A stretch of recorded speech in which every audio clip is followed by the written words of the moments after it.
spokesman for the Tigrayan People's Liberation Front, the Ethiopian politician, also an advisor to the acting president of the Tigre region. What did you mean in the last part of that tweet, sir? You mean the money-making enterprise part? Mm-hmm.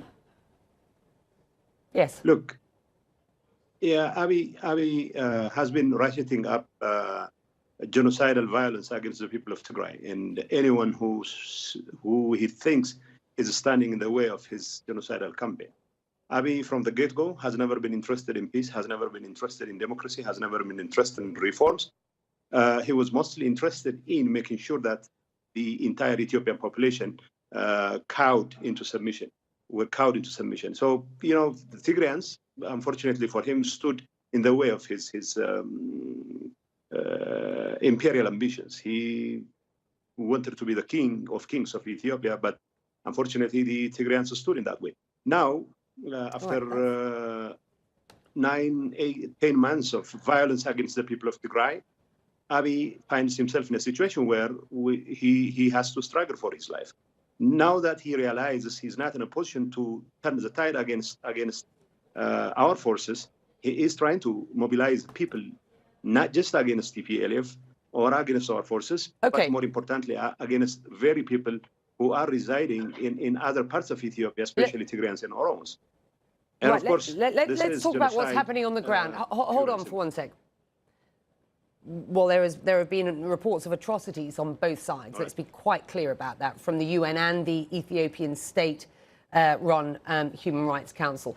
Over the past couple of days, we've seen rebel forces allied to the TPLF advancing on the capital, Addis Ababa. This has led the Ethiopian military to issue a call to veterans to rejoin the army and protect their capital. I want to get from you, where are these fighters right now, and what are the plans to move on the capital? You certainly said it's not an ultimate objective, saying we have to break the siege on Tigray, and we will do what it takes to break the siege. We will have to do everything in our power that Abiy has unleashed on Tigray. What do you mean by that, and where are these forces?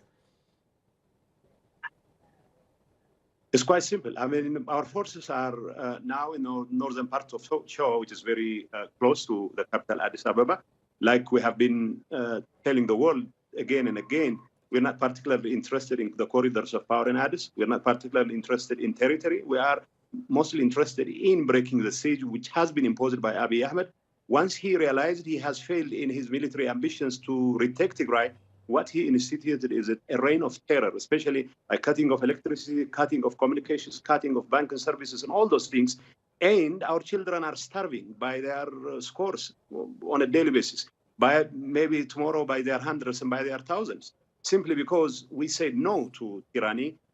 Our children are being sentenced to death, and we have to break the siege. And the rest of the world, it seems to fail to understand how serious the problem is. Humanitarian aid has been blocked from the people of Tigray. Children are dying because of such a blockade, and we have to break this blockade. Right. And we'll continue to take appropriate measures to make sure that Abiy's chokehold on Tigray is broken. Okay. Last hour, I spoke to the Ethiopian government's spokeswoman, and when asked about humanitarian access into Tigray, she said it was the TPLF who is blocking aid from getting through. What's your response? Our response is, you know, I will give you an example. When we took Kombolcha last week, we communicated our intentions to the UN authorities for them to take over operations. We were not particularly interested in taking over warehouses, about 70,000 metric tons of food. The easiest thing for us would have been to carry out operations to help our own people. But we communicated to the UN, and we have been communicating this to the UN authorities, including Under Secretary General Martin Griffiths himself, that we are not particularly interested in taking over UN operations, but we expect them to take over operations. We are trying to break the deadlock. We are working with the UN authorities to make sure that aid reach not only to Tigray, but also other parts of Ethiopia, including northern Wollo and southern Wollo, which are under our control, including, of course, the Afar region. We have never been blocking aid. It is the government, it's Abiy's government, which has been standing in the way of humanitarian aid. And of course, to the extent that there is a need for ensuring access to food, we have to use our military power to arm twist Abiy's government into relenting on its chokehold on the people of Tigray. That is your position. 9 opposition groups, including fighters loyal to the TPLF, recently formed a new alliance in Washington, saying they no longer recognize Abiy Ahmed's government as legitimate and would seek to establish transitional arrangements. What does that look like in reality? And how would the TPLF, who themselves governed Ethiopia with an iron fist, ensure a better future for the country? Well, whatever the superlative there when it comes to TPLF rule in Ethiopia, we know that people have issues, you know, but the fact that we are trying to break the siege, and of course the concomitant measures that we are going to take simply means that we have to coordinate our resources and our efforts with like-minded organizations.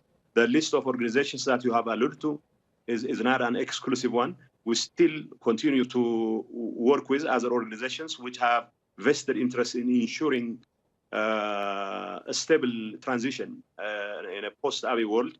We still are ready to extend olive branch. It's not us, but Abiy who's been standing in the way of peace. So whatever we do, why were you not prepared? Why were you not prepared to take the offer of a humanitarian ceasefire back in June? I mean, top Ethiopian government officials have completely downplayed rebel advances, claiming they yield little popular support.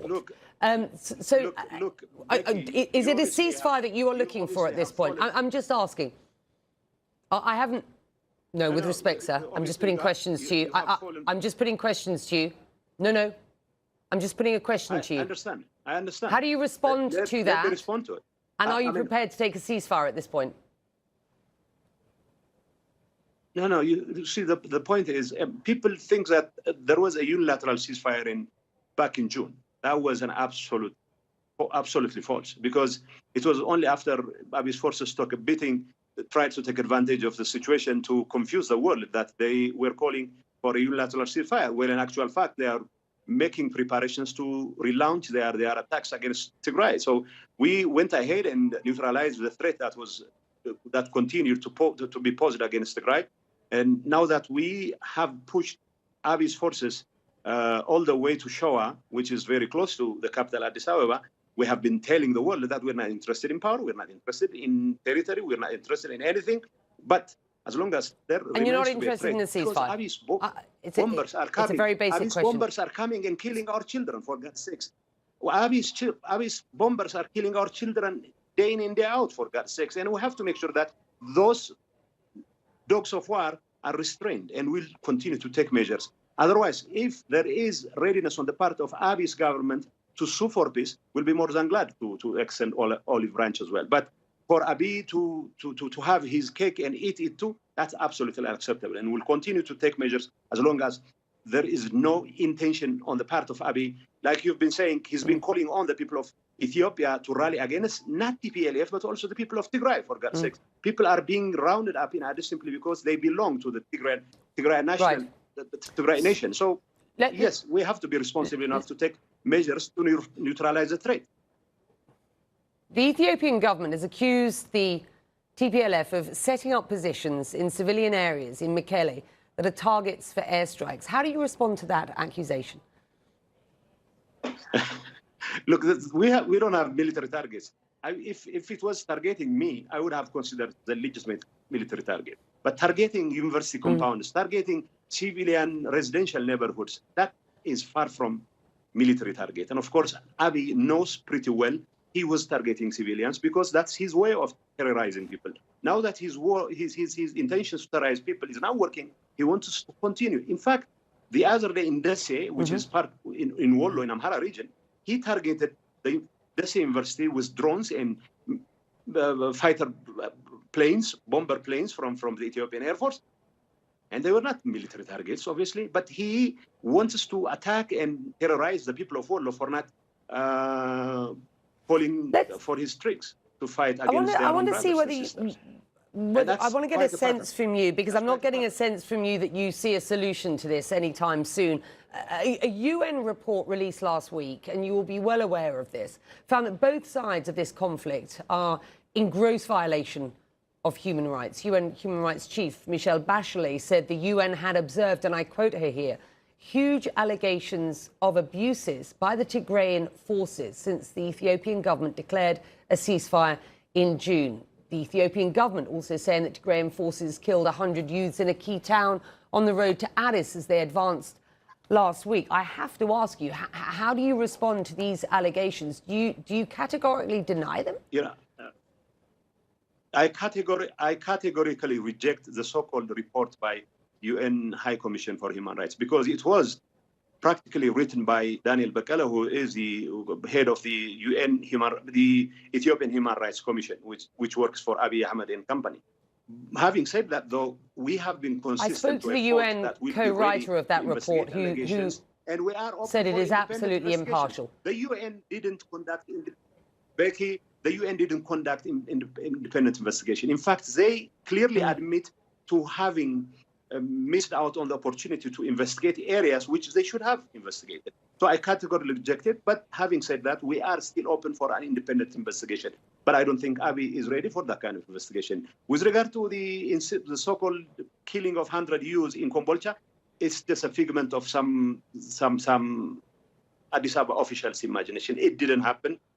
It didn't happen. It simply didn't happen. So if there are allegations that this indeed happened, we are more than willing to extend our cooperation for an independent investigation. That you don't think we'll find from Abiy's government side. We are hearing officials in many places around the world, not least in Washington and in London, sounding the alarm, cautioning that a civil war may be on the horizon. Is that what your expectations are at this point? Because there is nothing in what you have said to suggest that the TPLF will agree to a ceasefire at this point. I would have thought the civil, I don't know whether to call it civil war, but that's a genocidal campaign by Abiy Ahmed has been in full swing, to the extent that there is going to be an issue. It is that the international community has failed miserably to take appropriate measures against a regime which has perfected genocide and genocidal campaign into an art form. Civil war is an understatement as far as I'm concerned. We know for a fact Abiy is trying to ratchet up violence against not just only Tigrayans, but also other people who are not willing to fight in his desperate cause. And he's been taking all kinds of textbook examples of repression and killing and tyrannical measures, including a state of emergency, which gives carte blanche for his security officers to jail people at will. And if this is not civil war, if this is not genocide, nothing is. With that, we'll leave it there. We thank you very much indeed for joining us with your perspective.